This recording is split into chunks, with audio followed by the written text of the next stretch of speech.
Obviously, I'm really thrilled with the women's season and what they did, especially in the context of the winter that we had. You know, I kind of going into the spring season, I had some serious concerns about how well we were going to be able to prepare.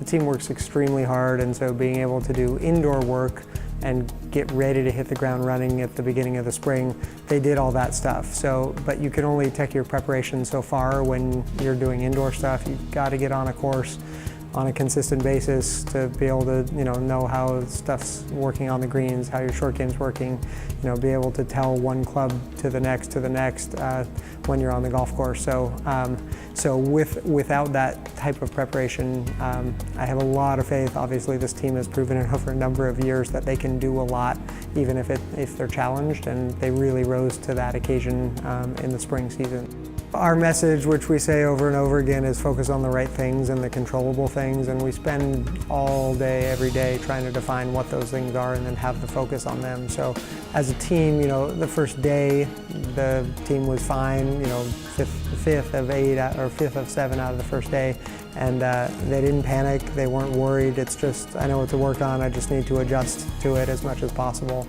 And then they had a really good second round, which is great, but we spent a lot of time in between the second and the third round just talking about, okay, you guys, what can we control?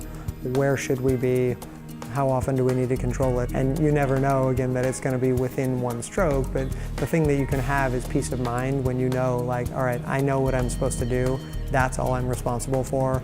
Do that to the best of my ability, and even when it gets tight, or even when people, you can tell, because there were a lot of people around on the last couple of holes, which that doesn't usually happen unless it's really, really tight, and that's a time when most people, they get distracted and they start thinking about things that are out of the ordinary, which means they do things out of the ordinary, which means they don't put their best foot forward. And I was just immeasurably proud of the team to be able to say, I know what all this stuff is that's going on around, and I don't care, I'm just supposed to do my stuff. And they did that extremely well. Their legacy is another jump forward from an already ascending program. I mean, what was done before that was some really neat stuff, and then for them to decide and choose Ivy League golf, and specifically Harvard golf, it was a big deal. But it's really what's behind that, which is work ethic, desire, all the things that you have to do to prepare to win, not just winning, that they raised even to a higher level than what we had already been doing. So when you see all the work ethic that goes into it, and the effort and the desire, and then you see the results, and then that just kind of snowballs other people, that becomes infectious, and that's what they want to do too. And it's just, that's a continued legacy that they are going to leave behind.